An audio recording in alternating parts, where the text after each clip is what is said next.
इन्होंने fat loss किया और उसके बाद हमने न्यूट्रिशन लेना छोड़ दिया। कुछ हमारे जो फाइनेंशियल इश्यू थे और मैं अपने इलाके में अपनी पंचायत में मैं इलेक्शन भी उस टाइम जो लड़ रहा था, क्योंकि मैं वहां पे पंच भी था और अभी जो नेक्स्ट इलेक्शन जो मैं लड़ रहा था तो उसमें भी मैं बिजी हो गया। लेकिन 2-3 महीने बाद जैसे इलेक्शन खत्म हुए तो रामनाथ सर लगातार हमें जो है कॉल करते थे और मीटिंग्स में जुड़ने के लिए बोलते थे। तो हमने इनकी बात को सुना नहीं, लेकिन 5-6 महीने बाद एक जो बहुत ही जबरदस्त जो डिसीजन था वो था कि सर ने हमें जो है वो खन्ना जाने के लिए जो है इनवाइट किया। सर ने बहुत जोर लगाया कि हम लोग खन्ना जा रहे हैं गुरमुख सर से मिलने के लिए, तो आप लोग भी चलिए। और हम वो डिसीजन ले नहीं पा रहे थे क्योंकि यहाँ से हम लोगों को जो है गाड़ी करके जाना था और मेरे पास उतने पैसे थे नहीं। तो सर ने बोला कि एक बार मेरे बोलने पे आप लोग जो है सर से मिल के आइए और उसके बाद आपका अपना डिसीजन है जो भी आपने करना हो। तो हमने दोनों ने सोचा रात भर और फिर डिसीजन लिया कि चलो एक बार चलते हैं, क्या पता भगवान हमारे से क्या करवाना चाहते हैं। तो हमने वो डिसीजन लिया और हम लोग जो है खन्ना पहुंचे। तो मैं सच में बता रहा हूँ कि वो हमारी लाइफ का जो बिल्कुल टर्निंग पॉइंट था। इससे पहले मैम ने अभी शेयर भी किया कि स्टोरी टेलिंग जो है ना बहुत जबरदस्त जो है, एक ये जो बताना बहुत जरूरी है कि लोगों की लाइफ जो है कैसे चेंज हुई है। तो जैसे मैम ने बताया कि हमने स्टोरी सुनी थी जब हम 2-3 महीने हम जो शुरू में जब हम हर्बल लाइफ में थे, कि जब गुंजन मैम की स्टोरी आई थी तो मैम जो उस टाइम प्रेग्नेंट थे और प्रेगनेंसी के दौरान जो है न्यूट्रिशन ले रहे थे, सब कुछ शेयर किया। तो हमने मतलब आपस में डिस्कस किया कि जब एक डॉक्टर जो है प्रेगनेंसी के दौरान न्यूट्रिशन ले सकते हैं तो हम हमारी तो गुड़िया अभी 1.5-2 महीने की है तो हम तो ले ही सकते हैं। तो बिल्कुल मतलब जो हर्बल लाइफ की तरफ से हमारा विश्वास था वो बिल्कुल 100% पक्का हो चुका था।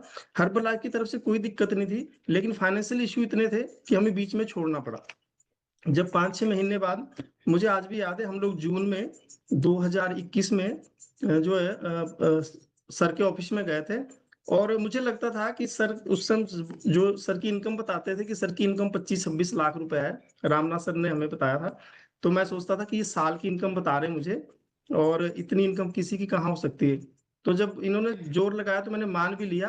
तो फिर मैं जब यहाँ से सोच के गया तो ये सोच के गया था कि जो 25-26 लाख रुपया इनकम जिनकी मंथली है तो हमसे मिलेंगे तो नहीं, शायद हम दूर से उनको देख पाएंगे। तो जैसे ही हमने वहां ऑफिस में एंटर किया तो ऐसा लगा कि मतलब किसी बहुत बड़े शक्तिपीठ में आ गए हैं। इतनी पॉजिटिव वाइब्स वहां हमें मिली और सर सच में अंदर थे। जो उनका ऑफिस बना था तो सर बिल्कुल अंदर थे, हम बाहर थे। तो मैं सोच रहा था कि यहीं से मिलेंगे, लेकिन सर ने बहुत अच्छे से हम लोगों को अटेंड किया और एक फैमिली मेंबर की तरह जो है सबसे मिले, सबके रिजल्ट शेयर करवाए। और पर्सनली भी सर ने हमें जो है रामनाथ सर ने गुरमुख सर से मिलवाया, वीना मैम से मिलवाया। और मैम ने हमें एक ही बात बोली, वीना मैम ने नीता मैम को, कि 3 साल बाद जो आप काम करते हैं, जो भी आपका मनियारी का शॉप का काम है वो आप भूल जाएंगे। आप अच्छे से जो है 3 साल हमारे साथ लगा दीजिए। और जब वहां पे गोल सेटिंग सर करवाते हैं, बहुत ही मतलब मैं बताऊं कि वो जो है माइंड को चेंज करने वाला है, माइंड सेट करने वाला जो है वो काम होता है वहां पे। तो सर ने हमें बोला कि सर आप अपने गोल लिखिए कि जिंदगी में क्या गोल है। तो मेरा गोल तो जिंदगी में एक ही था कि जो मेरे ऊपर इतना बड़ा जो कर्ज है वो कैसे ना कैसे करके निपट जाए। तो मैंने वो गोल लिखा और मैंने उस पे मतलब अपने कर्ज के बारे में भी लिखा कि मैं कर्ज से मुक्त हो जाऊं।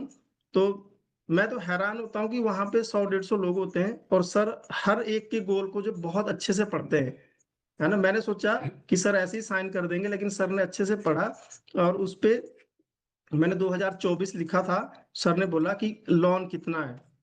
तो मैं सच बता रहा हूँ, मैं किसी के पास बता नहीं पाता था, मैं इतना डरता था कि पता नहीं मतलब जैसे इन्होंने ही सैंक्शन करना है या इन्होंने ही मुझे लोन माफ करना है। तो इस तरह से मैं ज्यादा लोन नहीं बता पा रहा था। तो मैंने डर के मारे बोला सर को कि सर 10 लाख है। सर ने बोला कि ये तो आपका 2023 में खत्म हो जाएगा। मैं हैरान था कि जिंदगी में पहली बार किसी ने मुझे ये बात बोली थी कि ये खत्म हो सकता है। आज से पहले सबने डराया ही था, सबने यही बोला था कि इसकी जमीन बिक जाएगी, इसका सब कुछ बिक जाएगा। लेकिन एक पहला आदमी जिंदगी में ऐसा मिला था जिन्होंने आंखों से आंखें मिला के मुझे ये बोला कि ये 2023 में आपका